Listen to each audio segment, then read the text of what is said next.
सगळ्यांना हा 375व्या जगद्गुरु संत तुकाराम महाराजांच्या वैकुंठ गमन सोहळ्याला उपस्थित,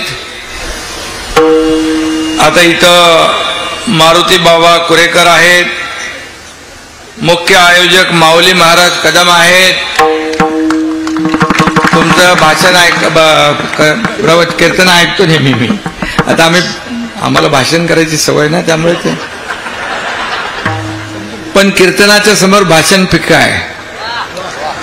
कारण शेवटी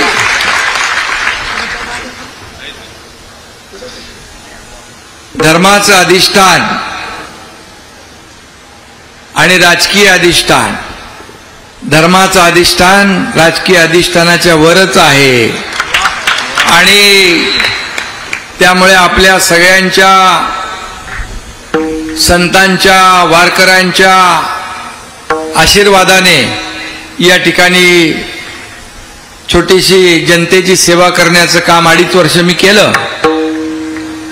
आणि म्हणून आज उपस्थित बाळासाहेब काशीद आहेत, पुरुषोत्तम महाराज मोरे आहेत, अप्पा आहेत, श्रीरंग अप्पा, विजय बापू आहेत, सुनील शेळके, शरद सोनावणे, विलास लांडे, बाळाभाऊ भेगडे, रवींद्र दंगेकर, समस्त वारकरी, माझ्या लाडक्या बहिणींनो आणि लाडक्या भावांनो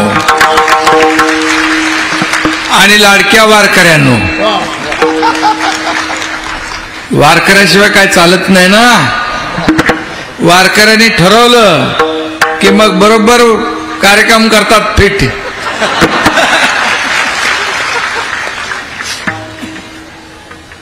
माऊली महाराज बरोबर आहे ना. झाला ना 3 महिन्यापूर्वी. आणि म्हणून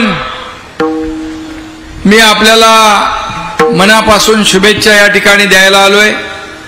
खरं म्हणजे आज मी भाग्यवान आहे की जगद्गुरु संत तुकाराम महाराजांच्या नावाचा अतिशय मानाचा सर्वोच्च पुरस्कार जो आहे तुमच्या या एकनाथ शिंदेला आज तुम्ही दिला. हे मी माझं भाग्य समजतो. आणि मी वरती देखील मगाशी म्हणालो, हा पुरस्कार माझ्या एकट्याचा नाही, माझ्या वारकऱ्यांचा आहे, धारकऱ्यांचा आहे, शेतकऱ्यांचा आहे, माझ्या लाडक्या बहिणींचा, लाडक्या भावांचा, लाडक्या ज्येष्ठांचा, सगळ्यांचा हा पुरस्कार आहे. खरं म्हणजे मी माझं कर्तव्य केलंय. 2.5 वर्षामध्ये आपण पाहिलं, कमी काळामध्ये पायाला भिंगरी लावून हा एकनाथ शिंदे पूर्ण महाराष्ट्रामध्ये फिरला. सर्व लोकांच्या, मी जरी सोन्याचा चमचा घेऊन जन्माला आलो नसलो तरी सुद्धा या सर्वसामान्यांच्या आयुष्यामध्ये सोन्याचे दिवस आणण्यासाठी मात्र जन्म झालाय माझा. आणि म्हणून एक एक काम आम्ही करत गेलो. आणि मग त्याच्यामध्ये लाडक्या बहिणींची योजना माऊली माहित आहे आपल्याला, सुपरहिट झाली. लाडक्या भाऊंना पण थोडं आम्ही केलं, शेतकऱ्यांनाही केलं. लाडक्या बहिणीने एकच सांगतो, हा काही राजकीय व्यासपीठ नाही, पण एकच सांगतो, तुमची लाडकी बहीण योजना कधी बंद होणार नाही. आणि आज या व्यासपीठावरून मी बोलल्यानंतर ते मला बंधनकारकच आहे ना. आणि म्हणून मी जास्त काय बोलत नाही. माऊलींचं कीर्तन सुरू आहे आणि मला समाधान आहे. आपला भंडारा डोंगर तिथं जाऊन आलो. तुम्ही म्हणाला तिथून तो बोगदा जात होता, तर माझ्याकडेच खातं होतं. बोले बोगदा बिगदा इधर से नहीं चलेगा, घुमाओ बोगदे को. आता दुसरं काहीतरी येत आहे, तेही आपण बसू, मुख्यमंत्री आम्ही चर्चा करू, बिलकुल त्याच्यातून मार्ग काढू. ठेवून हा श्रद्धेचा विषय आहे. भंडारा डोंगर हा प्रत्येक वारकऱ्याच्या श्रद्धेचा विषय आहे. आणि म्हणून जसं आपली नदी इंद्रायणी, तिथं गेलो तुम्ही, इंद्रायणी नदी असेल, आपली पवना नदी असेल, चंद्रभागा आहे, मुळा मुठा आहे, अशा अनेक नद्या आहेत. बघितल्यावर थोडं जरा मनाला कसं तरी वाटतं. माऊलींनी आवाहन केलेलं आहे, त्याचा DPR मी मुख्यमंत्री असताना बनवलाय. जवळपास DPR 2200 कोटीचा आहे.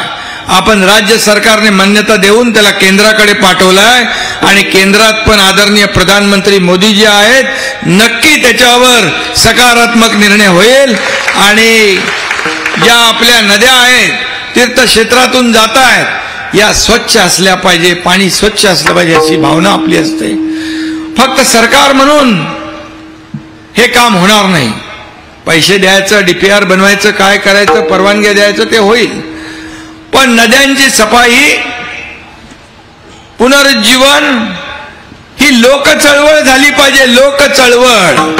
आणि मग लोक चळवळीच्या माध्यमातून बघा तुमच्यासारखे सगळे लोक पुढे येतील आणि हा म्हणता हजारो लाखो हात या नद्यांच्या स्वच्छतेसाठी, पुनर्जीवनासाठी लागतील आणि लोक बघायला येतील या महाराष्ट्रातल्या नद्या किती स्वच्छ झाल्यात. आणि म्हणून त्यासाठी आपलं सामूहिक योगदान आवश्यक आहे आणि ती विनंती मी आपल्याला करायला आलो.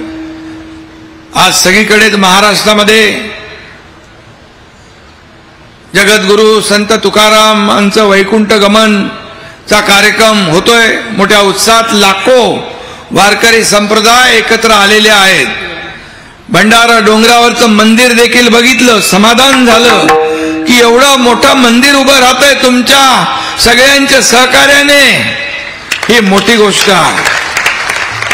मी मगाशी काशीत कुठे गेले त्यांना सांगितलं की आता जे काय पुढचं काम आहे ते थांबणार नाही, लवकर पूर्ण होऊन जाईल आणि माझा वैयक्तिक जो काही तुम्ही सांगाल तो वाटा मी उचलीनच.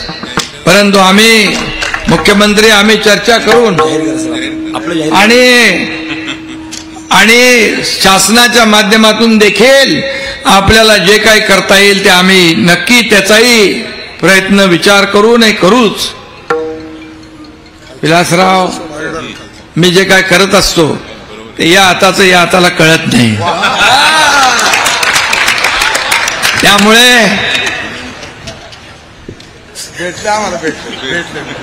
आपण दिले तर सांगेल. ही देना बँक आहे, लेना बँक नाही. आपण 2.5 कोटी रुपये दिले. काळजी करू नका. मंदिर वारकऱ्यांच्या श्रद्धेचा विषय आहे. मंदिर थांबणार नाही, मंदिर पूर्ण होणार. आणि माऊली आणि बाबा आपला बाळासाहेब काशीद स्वतःचे पैसे टाकून पहिले तुम्ही लोकांनी सुरुवात केली. असं कोण माणसं भेटतात का? आणि म्हणून हे समाजासाठी, वारकऱ्यांसाठी, आपल्या धर्मासाठी आपला हे तुम्ही धर्माचं रक्षण करताय. गावागावात कीर्तनाच्या माध्यमातून समाज प्रबोधन आपण करताय.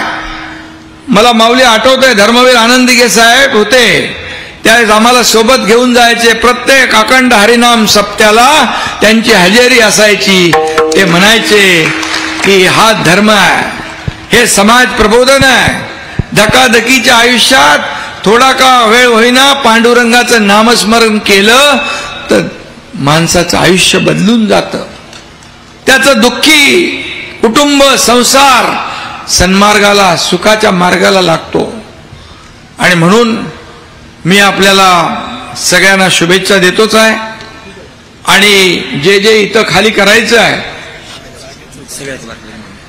नदी स्वच्छ करण्याचा विषय आहे.